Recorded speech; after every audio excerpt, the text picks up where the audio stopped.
ChatGPT is getting some interesting coverage. Now, a few weeks ago, it was announced that, some schools were blocking the use of ChatGPT and they were scared that kids are going to use it to cheat in exams. ChatGPT even said that they came out with like um, some sort of software that allows you to detect when something has been written by AI, but it's really not very effective because I don't think it was a high percentage of effectiveness. But we're now seeing how teachers are learning that they can actually use AI as a tool to be better teachers. So ChatGPT is gaining the attention of Minnesota educators. Here's why. Teachers and professors say although ChatGPT can aid cheating and plagiarism, they're aiming to use it as a learning tool in the classroom. So now people are figuring out, because the most important thing when there's new technology is not to be afraid of it, is to embrace it because it's here to stay, especially when it's being backed by the kind of funding that is backing it. I mean, Microsoft, even Google's coming out with their own AI tool. Come on, like, it's here to stay. You're not going to get rid of it, right? And you can be afraid of the impacts of it, but we really have to think about the future of the world, and we have to educate children not for an industrial era mindset, that's what is being done in classrooms. We know that the school system is extremely archaic. It worked in the industrial era, right? And don't forget, there was a time before the industrial era, and that's not how, like, schools didn't even matter, right? But right now we're in the information era. And, it's said that we've been in the information. Some people believe since the fall of the Berlin Wall in 1989, some people have said that's when the information era started. But definitely we've been in it at least from the year 2000. And the educating system is still behind. And we're finding so many kids are coming out of schools, or you go to school, you pay all this money, and your degree doesn't even apply in a real life setting today. When are we going to start having schools that are teaching financial literacy, that are teaching how to be nutritious, that are teaching all these effective things that you're going to use in the real world, right? And now I think that there's going to be a shift. I think ChatGPT is so game-changing. It's going to force us to change the education system. I don't know what it's going to look like. I don't know what is an effective way to educate students in 2023 or in an AI world. I have no idea, but we're going to evolve into it, and we're going to figure it out, and it's going to happen. But ChatGPT is not going anywhere, and we're going to have to change the way that we educate. We don't know what it's going to look like, but it's something that we're going to have to do. And memorization has, personally, I feel that memorization for me has been a great tool that I use on a day-to-day basis. But is it the most effective way of learning? Maybe not. And that's something you could have a conversation with your AI bot, Ray the AI. You guys could use Ray the AI. Effective, just as effective as ChatGPT, powered by ChatGPT. You can use Ray the AI, DM her at Ray the AI. And you can work with her to understand. She's your writing assistant. She's going to give you ideas. What are some of the new ways that we can educate the mass population? What are some of the effective ways that we can teach people using AI? You know what? Maybe I should even just go ahead and DM her right now and ask, what are some effective ways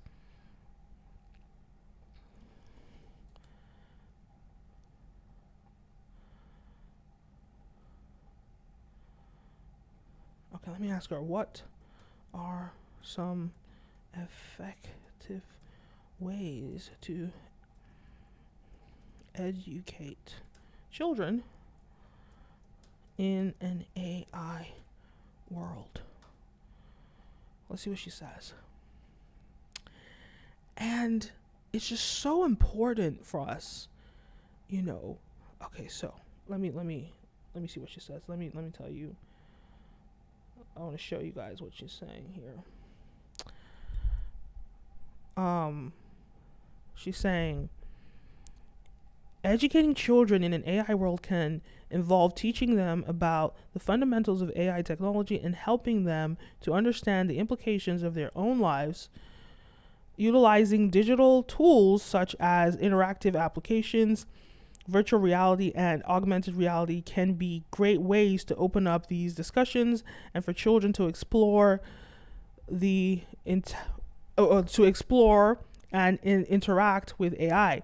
Additionally, in imparting lifelong skills such as critical thinking and creative problem solving can help children navigate an increasingly AI driven world. So I feel like memorization was the tool of the industrial era, right? Because you have to memorize how to, I don't know, how to use those machines when you're working in factories. You have to be able to memorize stuff when you're, but right now it's about critical thinking.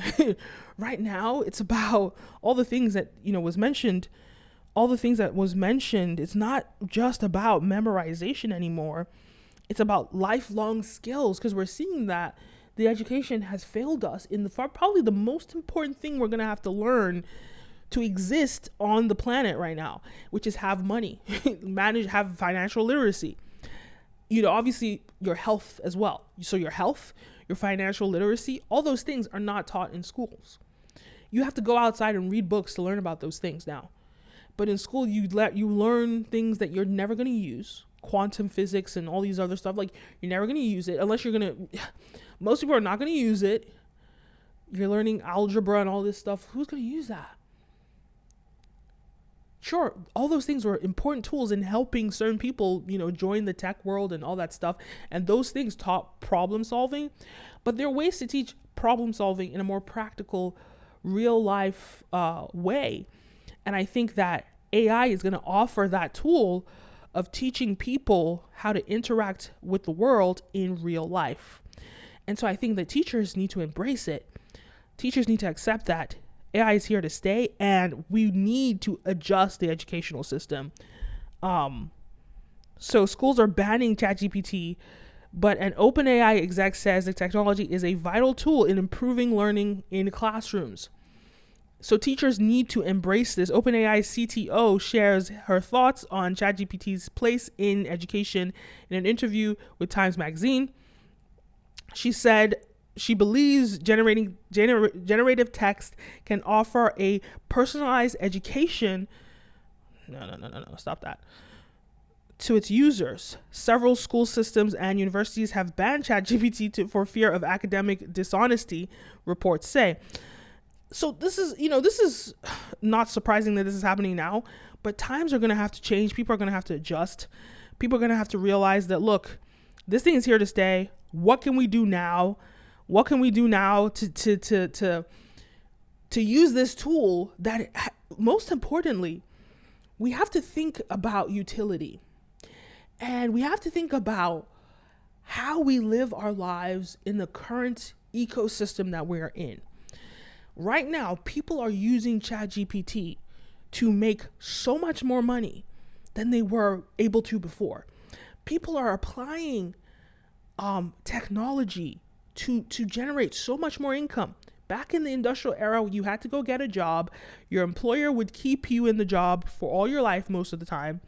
And you would have a 401k, not a pension fund, and you'd be fine for life. Now, in this transitional era between the Industrial Revolution, the industrial era to right now, the information era, this transitional period, there has been a lot of instability, right? And that's what happens in disruptive periods. There's been instability because that period has been changing as the internet has been evolving so quickly and changing the game. Some people are losing out massively and some people are gaining exponentially. But a lot of what we're seeing is there's becoming a deeper divide between the poor and the rich. Now, what the AI and other AI tools like ChatGPT does for you, it gives you the tools to catch up. It gives you the tools to dominate. Now, in the information era, before, what you needed to do to be able to build a big business and be a millionaire or a billionaire, it was just so expensive. It was so expensive and it required so much land and property, right? In the agrarian era, where there was farming, you needed land, you needed to farm. Industrial era, you needed money, you needed capital to build these factories, to build all that stuff. But right now, in the information era, you don't need anything. You just need an idea. How much is a Squarespace account? How much is a Shopify account? What does it take for you to get views on TikTok? Some people are getting millions of views. Most people are getting millions of views on TikTok and just using their cell phones. Most people that have millions of views are doing that. Not most people, but yeah.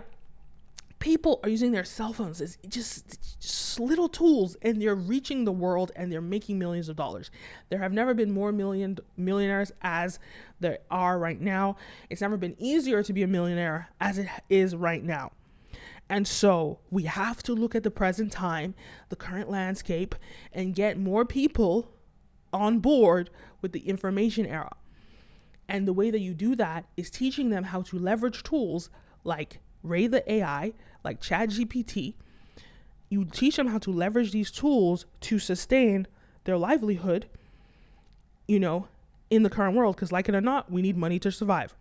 And also, these tools also help them and teach them how to eat healthier, how to do all these things. This tool is available to you. Just ask it any question. Ray the AI. Follow Ray the AI on Instagram, on TikTok. We're everywhere. YouTube at Ray the AI. That's RAETHEAI. Follow everywhere. DM her right now on Instagram, WhatsApp, Facebook Messenger, and she'll start responding right now and giving you all the information that you need. Anyway, those are my thoughts. Let me know your thoughts. Leave a comment down below. Don't forget to like, follow, subscribe, all the above. And I'll see you in the next one. Kenim. And I'm out. Peace.